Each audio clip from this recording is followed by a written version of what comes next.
So ఏం చెప్తారని ఇంకోటి అయితే మొన్న రేవంత్ రెడ్డి గారు ఢిల్లీకి వెళ్ళి ప్రధానమంత్రి గారిని కలిసిన అంశం మీద కూడా అటు కవిత గారు కానీ కేటీఆర్ గారు మాట్లాడుతున్నారు. మోడీ డైరెక్షన్లోనే రేవంత్ పాలన నడుస్తూ ఉంది అని చెప్పేసి అంటా ఉన్నారు. ఒక ఆర్ఎస్ఎస్ ముఖ్యమంత్రిగా పనిచేస్తూ ఉన్నారు అంటూ కవిత గారు చెప్తున్న పరిస్థితి. ఏం చెప్తారు దీనికి? తెలంగాణ రాష్ట్ర ముఖ్యమంత్రి గారు వెళ్ళి భారతదేశ ప్రధానమంత్రి గారిని కలిసారు. Clear statement. తెలంగాణ కూడా భారతదేశంలో ఒక రాష్ట్రం.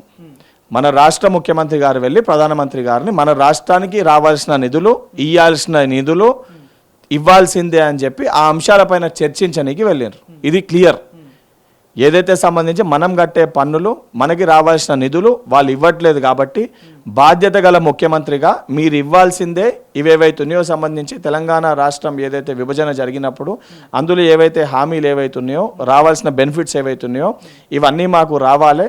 ఆ విభజన హామీ చట్టంలో ఏవైతే ఉన్నవన్నీ కూడా మాకు రావాలి, ఇవన్నీ కూడా అని చెప్పని మళ్ళీ నరేంద్ర మోడీ గారి దగ్గరికి వెళ్ళి ఇవ్వాల్సిందని చెప్పి అడగడం జరిగింది.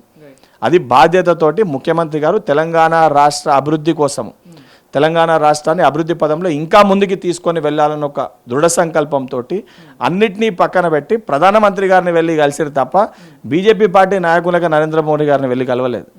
అదే చెప్తున్నా కదా, వీళ్ళకి ఆ జ్ఞానం లేకుండా వీళ్ళు 10 ఏళ్ళు ఏం చేయలేకపోయినరు.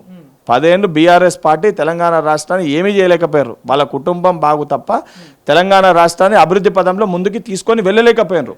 ఈరోజు రేవంత్ రెడ్డి గారు ఆ రకంగా ప్రయత్నిస్తూ రైజింగ్ తెలంగాణ దిశగా అడుగులు వేస్తుంటే దాన్ని జీర్ణించుకోలేక, తట్టుకోలేక సారా వ్యాపారాలు చేసిన వాళ్ళు, లిక్కర్ స్కామ్ చేసిన వాళ్ళు, ఏదైతే సంబంధించి ఇరిగేషన్లో స్కామ్ చేసిన వాళ్ళు, మెడికల్ CMRFలో కూడా స్కాములు చేసిన వాళ్ళు, ప్రతి చోట ఏ స్కీమ్ తీసుకొచ్చినా ఏ రకంగా స్కాములు చేయాలని చెప్పి ఆలోచించి స్కీములు తీసుకొచ్చిన వాళ్ళు ఈరోజు వాళ్ళ మా ముఖ్యమంత్రి గారి గురించి మాట్లాడేది. వారికి కనీస అర్హత కూడా లేదు రేవంత్ రెడ్డి గారి గురించి మాట్లాడేది. అంటే దేశ రాజకీయాల్లో ఎట్లున్నా కూడా రాష్ట్రం విధంగా వచ్చేసరికి కాంగ్రెస్ పార్టీ నాయకులనే బీజేపీ నాయకులే కాపాడుతున్నారు అని చెప్పేసి అంటా ఉన్నారు. ఏం చెప్తారు? ఇప్పుడు బీజేపీ పార్టీ, బీఆర్ఎస్ పార్టీ ఒకటే అనేది మొన్న జరిగిన ఎమ్మెల్సీ ఎన్నికల్లో చాలా స్పష్టంగా కనబడ్డది. ఈరోజు బీఆర్ఎస్ పార్టీ ఓట్లు ఎక్కడ పోయినాయి?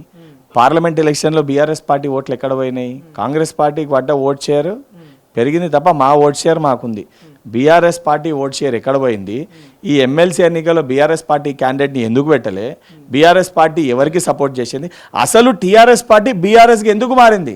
అసలు తెలంగాణ రాష్ట్ర సమితిగా ఉన్నది, అసలు ఆ తెలంగాణ పేరునే తీసేసి బీజేపీ రిస్తదార్ సమితిగా మారనికి దేనికోసం మారింది? ఇప్పుడు అది చాలా స్పష్టంగా అది కనబడుతుంది వారి యొక్క వ్యవహారంలో.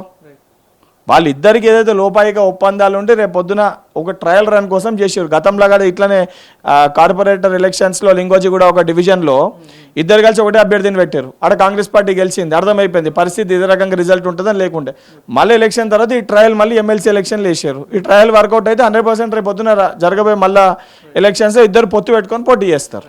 సో ఎట్లా ఉండబోతుంది అన్న? రేపు ఎల్లుండి ఎమ్మెల్సీ ఎలక్షన్స్ రిజల్ట్ రాబోతున్నాయి. కొత్త ఇన్ఛార్జ్లు వచ్చారు తెలంగాణకి. సో మరి పార్టీ మన కూడా ఎట్లా ఉండబోతుంది? రాబోయే రోజుల్లో స్థానిక సంస్థ ఎన్నికలు కానీ GHMC ఎన్నికలు రాబోతున్నాయి. ఎట్లా ఉండబోతుంది అంటారు మరి? ప్రజలకి ఇచ్చిన హామీలు ఏవైతున్నాయో ఒక్కొక్కటిగా ప్రతి ఒక్క హామీని కూడా కాంగ్రెస్ ప్రభుత్వం అమలు చేసుకుంటూ వస్తుంది.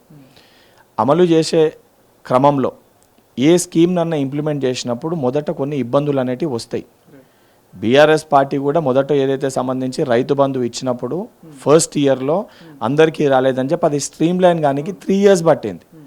సో మళ్ళీ మనం ఇప్పుడు ఏదైతే రైతు భరోసా మనం ఇస్తున్నప్పుడు వాళ్ళకి ఆ స్కీమ్ని కూడా కంప్లీట్గా ఇంప్లిమెంట్ చేయడానికి కొంచెం టైం పడుతుంది. అంటే ప్రతిది కూడా రీచ్ అవ్వడానికి.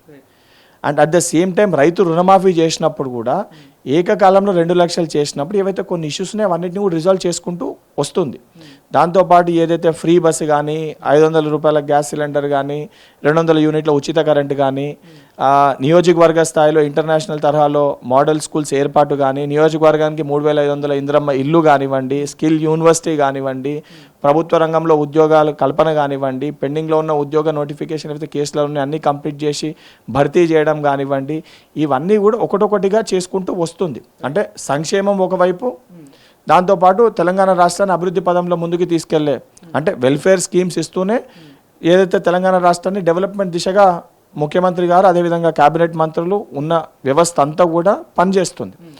అట్ ద సేమ్ టైం మా పరిపాలన చూసి ఏదైతే సంబంధించి క్యాండిడేట్స్ ఆ ఉన్న పరిస్థితులలో ఎలక్షన్స్లో కూడా 100% పబ్లిక్ పాజిటివ్ మ్యాండేట్ ఇస్తారు, కాంగ్రెస్ పార్టీ అభ్యర్థులను గెలిపిస్తారని ఒక సంపూర్ణ విశ్వాసం, నమ్మకం నాకుంది. Thank you.